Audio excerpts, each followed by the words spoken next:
Charles' law. Charles' law relates volume and temperature. I remember as a kid being fascinated by hot air balloons. I mean, it's just really cool. They're beautiful and they float up in the air and stuff. But how does a balloon full of air float? And how does it even stay inflated when it's got this big old hole at the bottom of it? These are things that as a child I just did not understand. Well, the reason that the balloon inflates and the reason that it floats is because there's a big old burner here heating the air. When you heat the air, it increases the volume if the pressure is constant. So the gas expands and that alters its density. The same number of particles, the same mass, is taking up less volume, its density goes down. So hot air is less dense than cold air, and it will rise. The mass doesn't change, the density decreases because the volume is increasing. So lower density gas floats on higher density gas, just like wood floats in water. So hydrogen gas is less dense than air because the individual particles weigh less. So hydrogen gas floats. Helium floats. That's why a helium balloon will float. But you can make something filled with air float if you increase the temperature. And you've maybe seen, I've seen these in kids' movies, but they work in real life too. You can make a paper lantern and put a little candle under it, and the candle will heat the air enough to cause the whole thing to float away. Pretty cool. It's like a miniature hot air balloon. So we observe that volume of a gas increases with the temperature. So you can study that, and here's at 0 degrees, it occupied, 23 liters, and then you increase the temperature and the volume goes up. The intercept here, where the volume is 0, is negative 273 degrees Celsius. So this is a nice line, but the intercept isn't 0. And so we've got a problem there because you can't have negative volume, right? So this line really can't go past this point right here where the volume is 0. This is negative 273. This is the origin of the Kelvin temperature scale. So Kelvin says, let's make this 0. This is the theoretically lowest possible temperature because you can't get into a negative volume. So that's called absolute 0. So Charles was studying the relationship between volume and temperature. This is after Boyle in the 1800s. He's a French mathematician and physicist.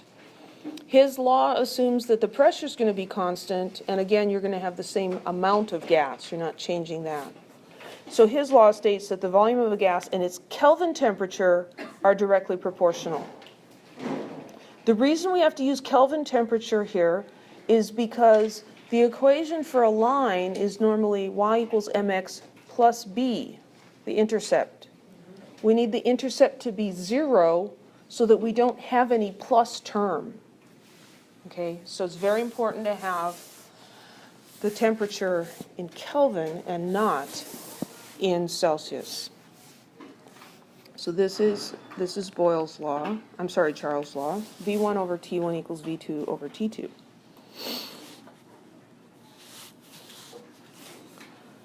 When the temperature of a gas in Kelvin is doubled, its volume doubles. If the temperature of the gas in Celsius doubles, the volume does not double. You have to have the temperatures in Kelvin. Yeah, I thought that was in here. The equation of the line, y equals mx plus b. B is the y-intercept. We need that to be 0, and that only happens when we use the Kelvin scale.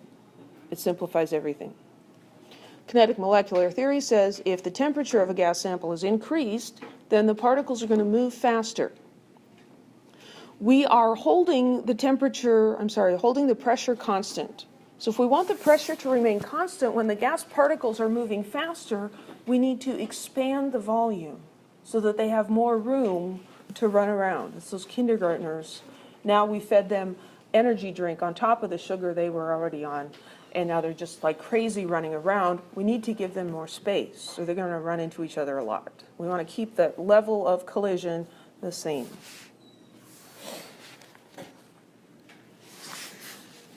This is something you could try at home. Take a balloon, fill it up just kind of medium at room temperature, stick it in some ice water. Watch it shrink. You've reduced its temperature, the volume will go down. Put it in some boiling water.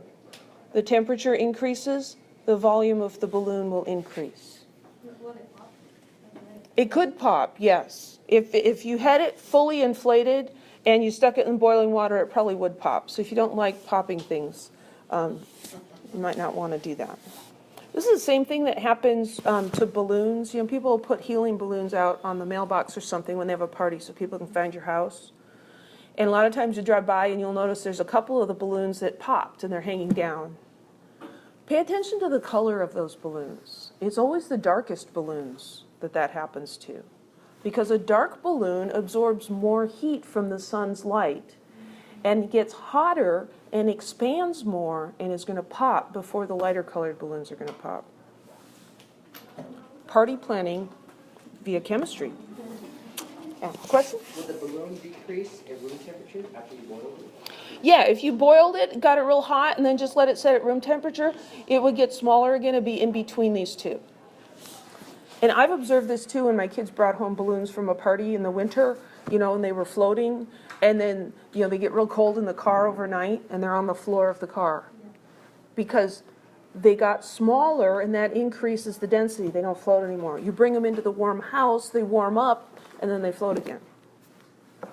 It's gas laws in your balloons.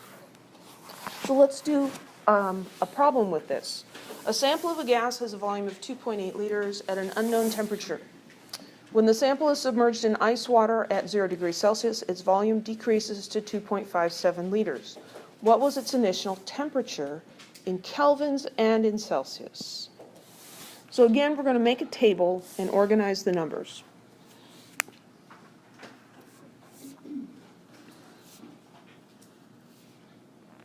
So we'll have row 1 and row 2. The first number I come to is 2.80 liters. That's a volume, so I'm going to label that column volume. Volume at an unknown temperature. Okay, well that's not a number, skip that. When the sample is submerged in ice water at 0 degrees Celsius. So here's my second number, 0 degrees Celsius. Do I want to put that on the same line as 2.8 liters? No, because that's not the temperature when the volume was 2.8 liters. It's 0 down here. 0 degrees when its volume decreases to 2.57. So 0 degrees Celsius and 2.57 liters go together. So this is a temperature. Now, very, very important, this temperature has to be converted to Kelvin. So plus 273, it gives us 273 Kelvin.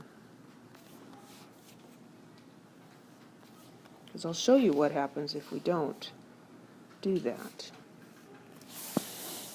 So we have one blank here, T, and that's T1. And the question is, what was its initial temperature? Okay, so this is T1 is what we're trying to solve for.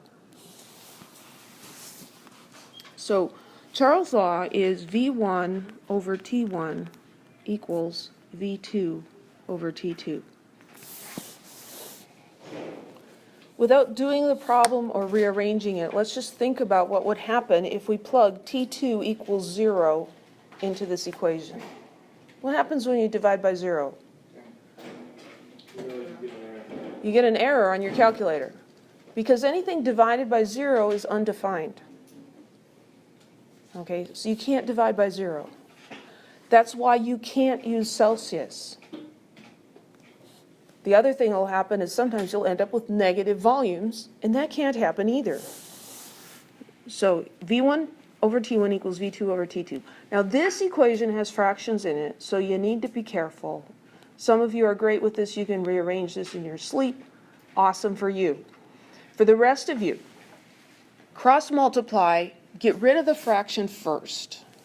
Okay, so cross multiplying, I'm going to take this side and that side, and this side and this side. The bottom of one side times the top of the other. It's called cross multiplying. You can do it with any equality. V1 T2 equals T1 V2. It doesn't matter whether you write V or T first, because multiplying is not dependent on direction like that or order, but you have to get the ones and the twos straight. Now that I got rid of the fraction, I can solve for what I'm looking for, which is T1. So I'm going to divide by V2. Those cancel out. I'm going to do the same thing to the other side.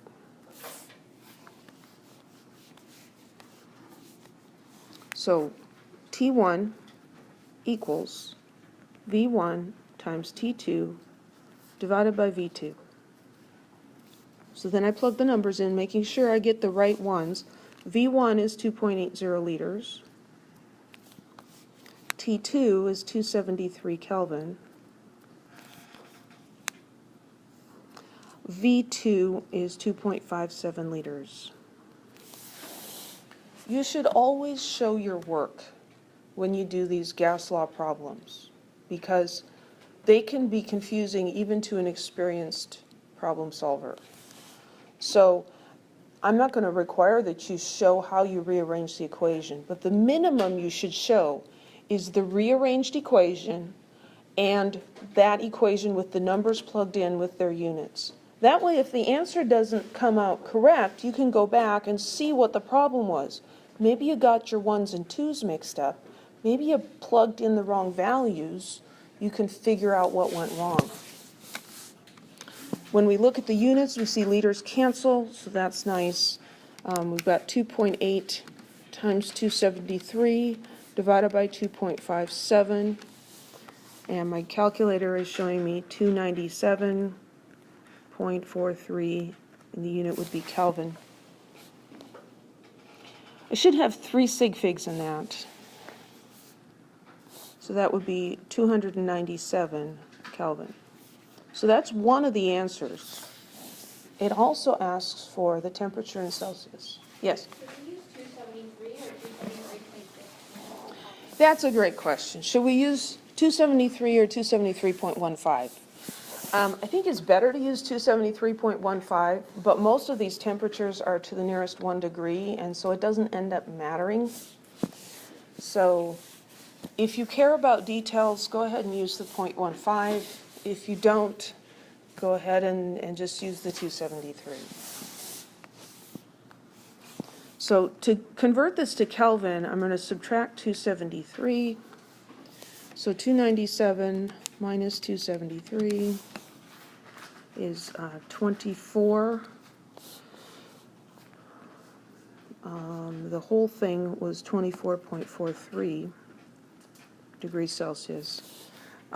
Here I'm subtracting, so I'm not counting sig figs. I'm looking at decimal places, or use my shortcut. If this is to the nearest 1 degree, this should also be to the nearest 1 degree, 24 degrees Celsius.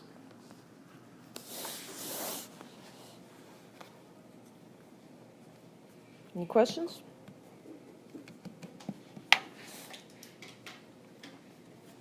A gas in a cylinder with a movable piston has an initial volume of 88.2 milliliters and is heated from 36 degrees Celsius to 155 degrees Celsius. What is the final volume of the gas in milliliters? So we're going to make a table.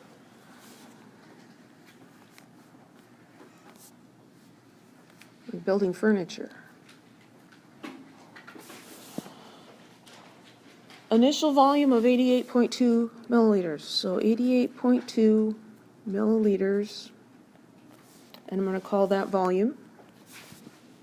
And heated from, so this is the beginning, 88.2, heated from 36 to 155. So it starts at 36, goes to 155. That's temperature. What's the final volume? It's V2. That's our question. Convert these to Kelvin right away. That it's probably the most common mistake students make is they leave their temperatures in Celsius. It matters. So plus 273, plus 273. So 36 plus 273 is 309 Kelvin. 155 plus 273 is 428 Kelvin.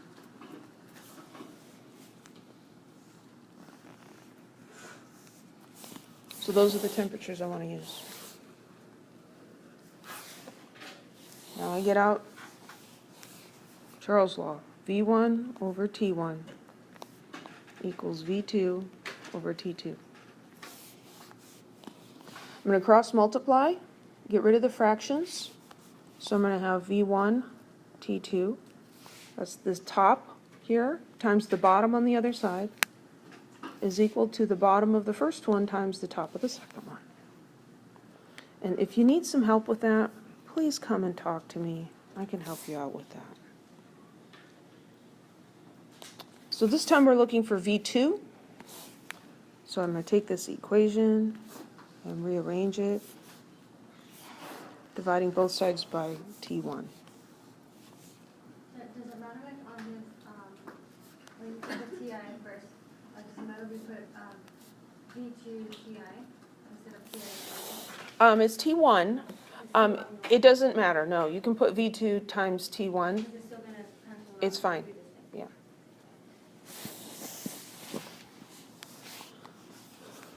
So now I'm going to find V1, plug that in, 88.2 milliliters. And I want T2 is 428 Kelvin.